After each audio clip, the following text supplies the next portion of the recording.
नमस्कार। GKGS मंथन channel में आपका स्वागत है। मैं पप्पू सर। आज संडे यानी रविवार, करंट अफेयर्स, समसामयिक घटनाओं का दिन। आज पहला प्रश्न 50, 30 और 20 नियम किससे संबंधित है? ए. व्यक्तियों के वित्तीय नियोजन। बी. क्षेत्रीय ग्रामीण बैंकों में शेयरधारिता पैटर्न। सी. मानव शरीर में कार्बोहाइड्रेट, प्रोटीन तथा वसा की आवश्यकता। डी. केंद्र राज्य परियोजनाओं में लागत वहन करने का फार्मूला। इसका सही उत्तर है ए. व्यक्तियों के वित्तीय नियोजन से 50, 30, 20 औसत का फार्मूला है। इसके अनुसार किसी व्यक्ति की अपनी कुल आय का 50% भोजन एवं घरेलू खर्चों पर, 30% घूमने फिरने, मनोरंजन एवं पर्यटन पर तथा 20% हिस्सा अल्पकालीन, मध्यकालीन तथा दीर्घकालीन लक्ष्य की पूर्ति हेतु बचत के रूप में होना चाहिए। प्रश्न संख्या 2 है, व्यापार समायोजन सहायता निम्नलिखित में किससे संबंधित है? ए. औद्योगिकीकरण। बी. वैश्वीकरण। सी. पूंजी प्रवाह। डी. चालू खाते का घाटा। जिसका सही उत्तर है बी. वैश्वीकरण यानी ग्लोबलाइजेशन व्यापार समायोजन सहायता से संबंधित है। प्रश्न संख्या 3 है, सोलर फोटोवोल्टाइक मॉड्यूल विनिर्माण के संदर्भ में निम्नलिखित कथनों पर विचार कीजिए। ए.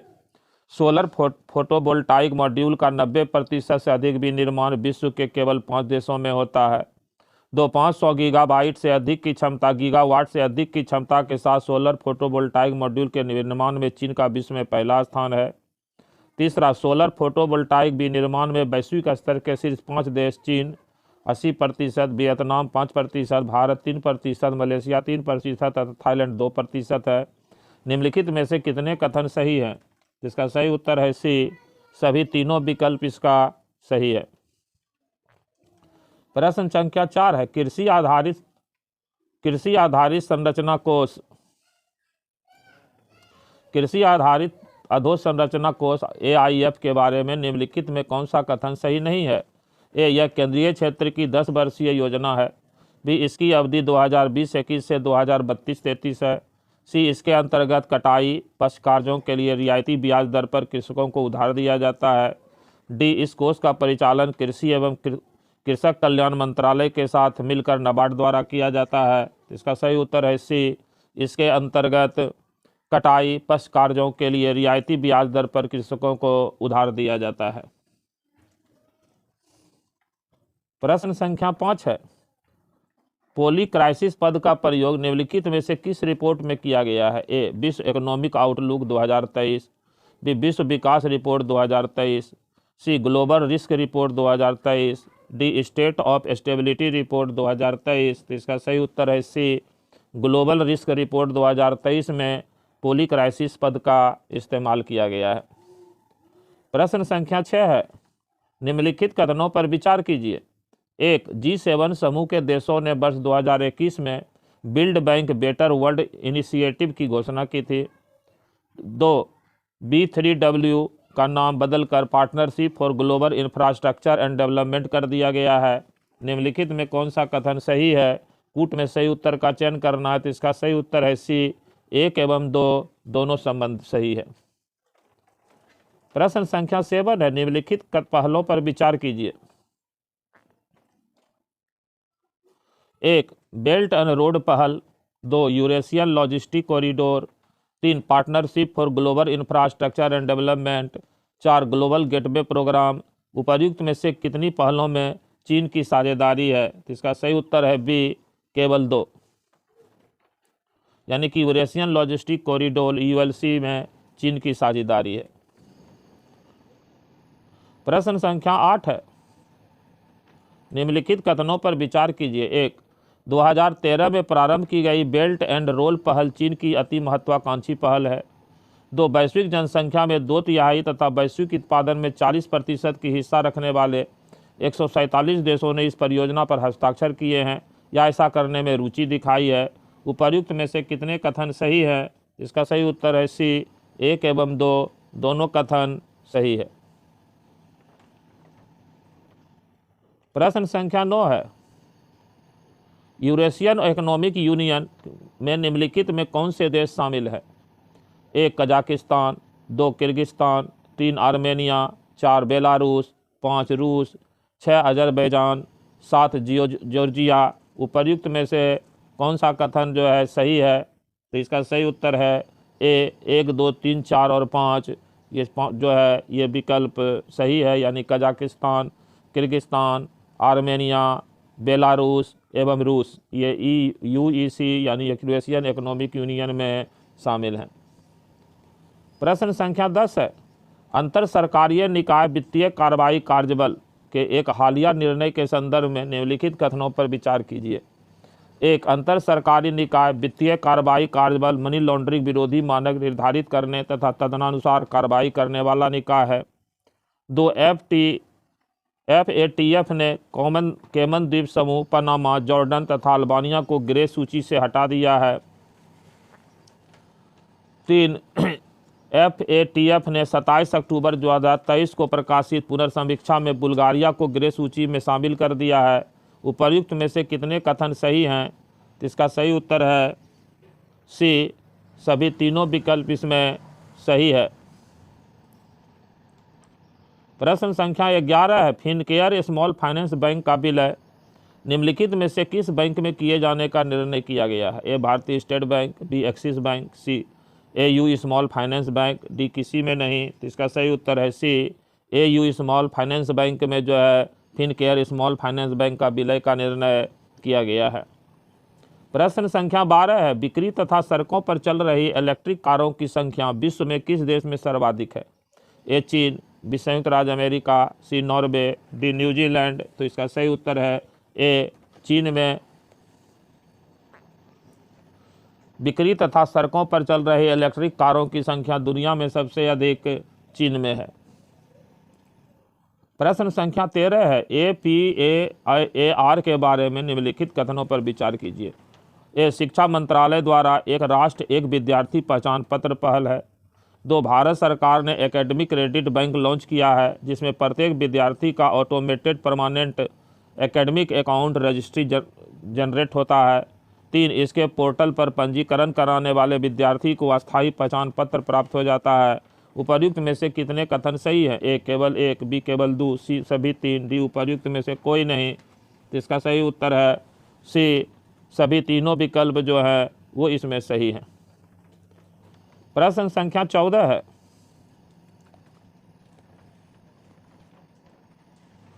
द्रवीकृत प्राकृतिक गैस के संदर्भ में निम्नलिखित में से कौन सा कथन सही नहीं है? ए, भारत ने अपनी प्राथमिक ऊर्जा मिश्रण में वर्ष 2030 तक प्राकृतिक गैस के हिस्से को 25% के स्तर तक लाने का लक्ष्य रखा है। बी, सार्वजनिक क्षेत्र की कंपनी पेट्रोनेट LNG देश में द्रवीकृत प्राकृतिक गैस का सबसे बड़ा आयातक है। सी, कतर भारत को द्रवीकृत गैस की सबसे बड़ा आपूर्तिकर्ता देश है। डी, पेट्रोनेट ने कतर के साथ प्रतिवर्ष 8.5 मिलियन टन द्रवीकृत प्राकृतिक गैस आयात करने का समझौता किया है। इसका सही उत्तर है ए, भारत ने अपनी प्राथमिक ऊर्जा मिश्रण में वर्ष 2030 तक प्राकृतिक गैसों के हिस्से को 25% के स्तर तक लाने का लक्ष्य रखा है। प्रश्न संख्या 15 है, कतिपय वस्तुओं के अभिलक्षणों के संदर्भ में निम्नलिखित कथनों पर विचार कीजिए। 1, इन वस्तुओं की औसत लागत लगातार घटती जाती है। 2, इनके उपभोग से किसी को भी वंचित नहीं किया जा सकता। 3, ये बाजार विफलताओं को जन्म देती है। 4, ये मुफ्तखोरी की समस्या का सामना करती है। उपर्युक्त अभिलक्षण किस प्रकार की वस्तुओं के उदाहरण हैं? तो इसका सही उत्तर है ए, सार्वजनिक वस्तुओं के। प्रश्न संख्या 16 है, मैत्री सुपर थर्मल पावर प्रोजेक्ट निम्नलिखित में से किस देश में है? ए, नेपाल, बी भूटान, सी बांग्लादेश, डी श्रीलंका। तो इसका सही उत्तर है बी, भूटान में जो है मैत्री सुपर थर्मल पावर प्रोजेक्ट स्थित है। प्रश्न संख्या 17 है, 1000 दिवसीय आज़ादी का अमृत महोत्सव की अवधि में भारत की निम्नलिखित उपलब्धियों पर विचार कीजिए। 1, कोविड-19 वैश्विक महामारी पर सफलतापूर्वक नियंत्रण। 2, विश्व की 5वीं सबसे बड़ी अर्थव्यवस्था का दर्जा प्राप्त करना। 3, चंद्रयान 3 की चंद्रमा के दक्षिणी ध्रुव पर सफल लैंडिंग। 4, 19वें एशियाई खेल 2023 में 107 पदक प्राप्त करना। 5, चौथे एशियाई पैरा खेल 2023 में 111 पद प्राप्त करना। उपर्युक्त में से कितनी उपलब्धियां सही है। तो इसका सही उत्तर है डी, सभी पांचों विकल्प जो है वो सही है। प्रश्न संख्या 18 है, नीति आयोग द्वारा भारतीय अर्थव्यवस्था के लिए तैयार किए जा रहे 25 वर्षीय विजन के अनुसार आने वाले वर्षों में भारतीय अर्थव्यवस्था का आकार निम्नलिखित में कौन सा होने का अनुमान लगाया गया है? 1, वर्ष 2030 तक $6.69 ट्रिलियन, 2, वर्ष 2040 तक $16.13 ट्रिलियन, 3, वर्ष 2047 तक $29.02 ट्रिलियन। उपर्युक्त में कौन सा कथन उपयुक्त में से सही है? तो इसका सही उत्तर है सी, तीनों विकल्प जो है वो सभी तीनों विकल्प सही है। प्रश्न संख्या 19 है, भारत में विदेशी पोर्टफोलियो के निवेशकों के संदर्भ में भारतीय प्रतिभूति एवं विनिमय बोर्ड यानी सेबी के हालिया निर्देशों के संदर्भ में निम्नलिखित कथनों पर विचार कीजिए। 1, किसी एकल भारतीय कारपोरेट समूह की आस्तियों में विदेशी पोर्टफोलियो निवेशकों की धारिता 50% से अधिक नहीं होनी चाहिए। 2, भारतीय इक्विटी में प्रत्येक विदेशी पोर्टफोलियो निवेशक का समग्र निवेश 25,000 करोड़ रुपये से अधिक नहीं होना चाहिए। उपर्युक्त में से कितने कथन सही हैं? इसका सही उत्तर है सी, 1 और 2 दोनों विकल्प कथन सही है। प्रश्न संख्या 20 है, निम्नलिखित कथनों में से कौन सा कथन सही नहीं है? 1, वाणिज्यिक बैंकों की कुल जमाओं में कासा, चालू खाता एवं बचत खाता में जमा धनराशि का हिस्सा लगभग 20% के स्तर पर स्थिर है। बी, कासा जमाओं का उपयोग दीर्घावधिक परिसंपत्ति देनदारियों को नियंत्रित करने के लिए किया जाता है। सी, कासा बैंकों के वही खातों में ब्याज से जुड़े जोखिमों को कम करता है। डी, कासा जमाओं से बैंकों की पूंजी की आवश्यकता कम हो जाती है। इसका सही उत्तर है ए, ये कथन गलत है, बाकी बी, सी और डी विकल्प सही है। वाणिज्यिक बैंकों की कुल जमाओं में CASA यानी करेंट अकाउंट और सेविंग अकाउंट जमाओं का अनुपात लगभग 30% के स्तर पर है। यहाँ पर 20% दिया गया है, इसीलिए ये विकल्प गलत है। प्रश्न संख्या 21 है, भारत की न्यायिक प्रणाली में पंचायतों के संदर्भ में निम्नलिखित कथनों में कौन सा कथन सही है? 1, भारतीय संविधान 42 संशोधन अधिनियम 76 द्वारा संविधान में शामिल किए गए अनुच्छेद 323A तथा 323B संसद को यह अधिकार देते हैं कि वह कराधान जैसे मामलों पर निर्णय लेने के लिए अधिकरणों का गठन करे। 2, अधिकरणों में कार्यपालिका का हस्तक्षेप होता है या हस्तक्षेप की आशंका बनी रहती है। उपर्युक्त में से सही हैं, इसका सही उत्तर है सी, ए और 2 दोनों सही है। प्रश्न संख्या 22 है, राज्य स्तरीय बैंकर समिति SLBC के संदर्भ में निम्नलिखित में कौन सा कथन गलत है? ए, SLBC की अवधारणा वर्ष 1977 में भारतीय रिजर्व बैंक के अधीन प्रस्तुत की गई थी। बी, राज्य स्तर पर गठित और कार्यरत उच्च स्तरीय SLBC सांविधिक अंतर सांस्थानिक निकाय है। सी, SLBC की बैठक हर तिमाही होती है जिसकी अध्यक्षता नामित प्रमुख बैंक के अध्यक्ष या कार्यकारी निदेशक द्वारा की जाती है। डी, SLBC ने प्रधानमंत्री जनधन योजना के विस्तार में उल्लेखनीय भूमिका निभाई है। इसका सही उत्तर है बी, राज्य स्तर पर गठित और कार्यरत उच्च स्तरीय SLBC सांविधिक अंतर संस्थानिक निकाय है, ये गलत है SLBC के संदर्भ में, बाकी ए, सी और डी सही है। प्रश्न संख्या 23 है, बैंकिंग प्रणाली में तरलता को विनियमित और नियंत्रित करने के लिए निम्नलिखित में से किसका प्रयोग आमतौर पर नहीं किया जाता है? ए, MCLR, बी, रेपो रेट, सी, रिवर्स रेपो रेट, डी, नगद पारक्षी अनुपात। तो इसका सही उत्तर है ए, इस जो है MCLR का इस्तेमाल जो है वो तरलता को कंट्रोल करने के लिए नहीं किया जाता है आमतौर पर। बाकी रेपो रेट यानी repurchasing rate, reverse repo rate यानी रिवर्स रीपर्चेजिंग रेट और CRR का इस्तेमाल नगद पर आरक्षित अनुपात का किया जाता है। प्रश्न संख्या 24 है, भारत में वित्तीय समावेशन सूचकांक किसके द्वारा जारी किया जाता है? ए, नीति आयोग, बी, नाबार्ड, सी, भारतीय रिजर्व बैंक, डी, विश्व बैंक।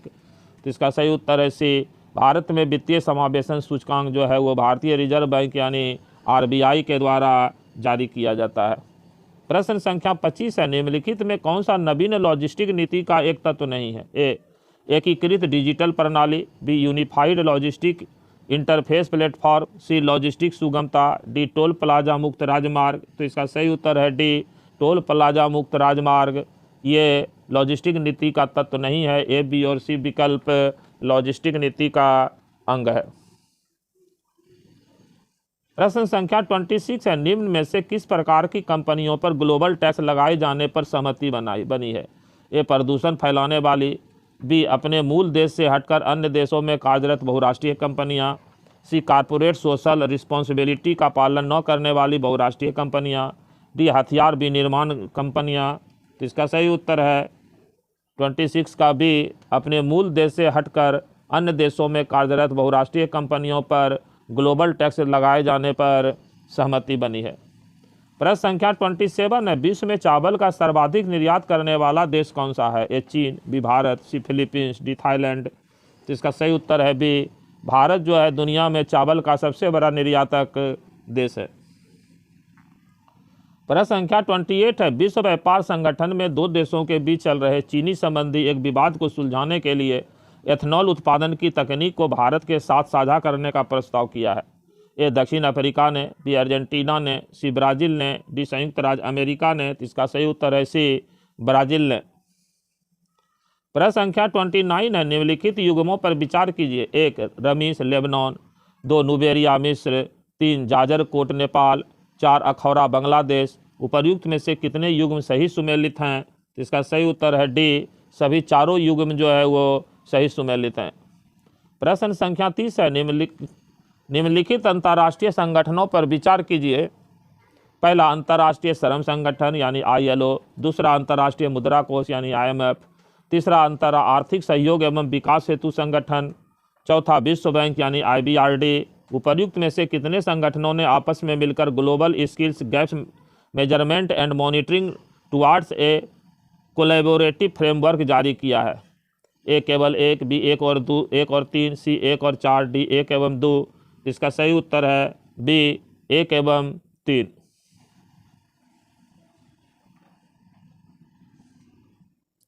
प्रश्न संख्या 31 है, जब दिवाली महिलाओं के लिए पानी, पानी के लिए जब दिवाली महिलाओं के लिए पानी, पानी के लिए महिलाएं अभियान के संदर्भ में निम्नलिखित पर विचार कीजिए। 1, Atal mission for rejuvenation and transformation, 2, राष्ट्रीय शहरी आजीविका मिशन, 3, ओडिशा अर्बन एकेडमी इस अभियान में शामिल हैं। इसका सही उत्तर है सी, सभी तीनों विकल्प इसमें सभी हैं। जल दिवाली महिलाओं के लिए पानी, पानी के लिए महिलाएं अभियान के संदर्भ में। प्रश्न संख्या 32 है, विश्व बैंक के आंकड़ों के अनुसार 2022 में भारत के वस्तु एवं सेवाओं का निर्यात प्रचलित कीमतों पर सकल घरेलू उत्पाद का कितने प्रतिशत रहा है? ए, 19.9%, बी, 18.7%, सी, 21.5%, डी, 22.4%। तो इसका सही उत्तर है डी, 22.4%। 2022 में जो है भारत के वस्तु एवं सेवाओं का निर्यात जो है प्रचलित कीमत पर जो GDP का जो है 22.4% है। प्रश्न संख्या 33 है, केंद्र सरकार ने भारत आटा की बिक्री 6 नवंबर 2023 से 27 रुपया 50 पैसा प्रति किलोग्राम की दर से प्रारंभ की। यह निम्नलिखित में से किस पटल पर उपलब्ध है? ए, सस्ते गल्ले की दुकानें, 2, केंद्रीय भंडार, सी, नेफेड, डी, NCCF। उपर्युक्त में से कितने कथन सही हैं? तो इसका सही उत्तर है सी, 1, 2 एवं 3, तीनों कथन सही हैं। भारत आटा की बिक्री के संबंध में सार्वजनिक वितरण प्रणाली से, केंद्रीय भंडारण से और नेफेड से।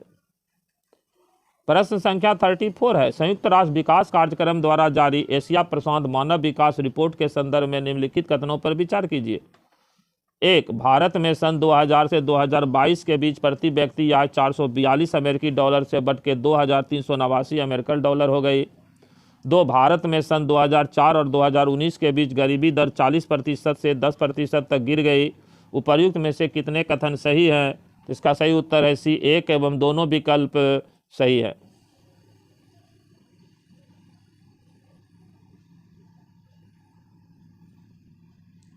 प्रश्न संख्या 35 है, विश्व बैंक के अनुसार गरीबी के मापन हेतु निम्नलिखित में से किसे प्रयुक्त किया जाता है? ए, 1.90 अमेरिकी डॉलर प्रति दिन प्रति व्यक्ति, बी, 2.15 अमेरिकी डॉलर प्रति दिन प्रति व्यक्ति, सी, 3.65 अमेरिकी डॉलर प्रति दिन प्रति व्यक्ति, डी, 6.85 अमेरिकी डॉलर प्रति दिन प्रति व्यक्ति। तो इसका सही उत्तर है बी, 2.15 अमेरिकी डॉलर प्रतिदिन प्रति व्यक्ति। प्रश्न संख्या 36 है, विश्व बैंक द्वारा 2022 में अंतर्राष्ट्रीय निर्धनता रेखा को अद्यतन किया और विभिन्न राष्ट्र समूहों के लिए अलग अलग निर्धनता रेखाएं निर्धारित की है। इस बारे में निम्नलिखित में कौन सा युग्म सही सुमेलित नहीं है? ए, विश्व के निर्धनतम देश 1.90 अमेरिकन डॉलर प्रतिदिन प्रति व्यक्ति। दो, नीची आय वाले देश 2.15 अमेरिकन डॉलर प्रतिदिन प्रति व्यक्ति। सी, नीची मध्य आय वाले देश 3.65 अमेरिकी डॉलर प्रतिदिन प्रति व्यक्ति। डी, उच्च मध्य आय वाले देश 6.85 अमेरिकन डॉलर प्रतिदिन प्रति व्यक्ति। इसका सही उत्तर है ए, विश्व के निर्धनतम देश 1.90 अमेरिकन डॉलर प्रतिदिन प्रति व्यक्ति। ये विकल्प गलत है, बाकी बी, सी और डी तीनों विकल्प सही है। विश्व बैंक द्वारा 2022 में अंतर्राष्ट्रीय निर्धनता रेखा को अद्यतन किए जाने के बाद। प्रश्न संख्या 37 है, निम्नलिखित कथनों में कौन सा असत्य है? ए, 2011-21 के दशक में केरल में विकास दर भारत में सर्वाधिक रही। बी, मानव विकास सूचकांक 0.75 के साथ केरल भारत में शीर्ष पर है। सी, निर्धनता निवारण तथा पौष्टिक वंचितता को कम करने के मामले में केरल की उपलब्धियां पूरे देश में उल्लेखनीय है।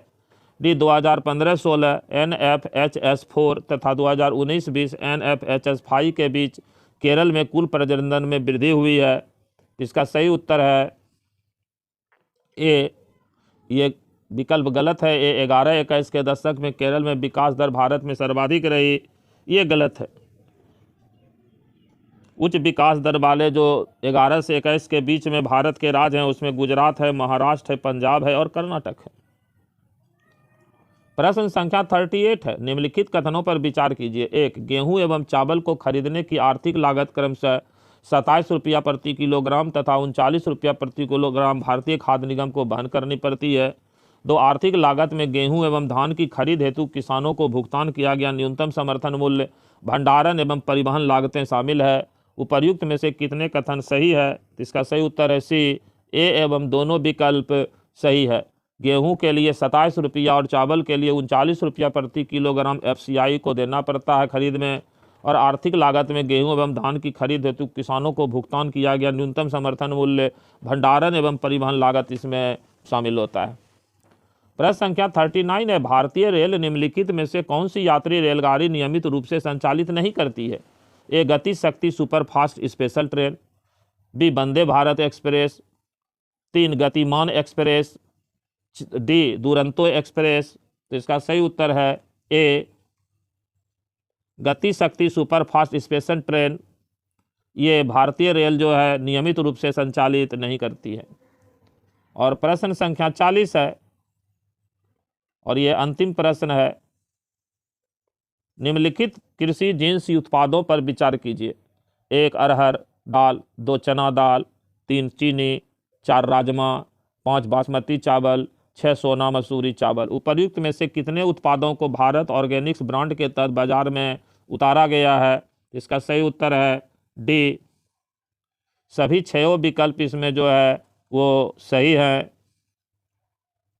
अरहर दाल, चना दाल, चीनी, राजमा, बासमती चावल और सोना मसूरी चावल, ये सभी कृषि फसल जो है वो भारत ऑर्गेनिक्स ब्रांड के तहत बाजार में उतारा गया है, लाया गया है। इस वीडियो में इतना ही। जय हिंद, जय भारत, नमस्कार।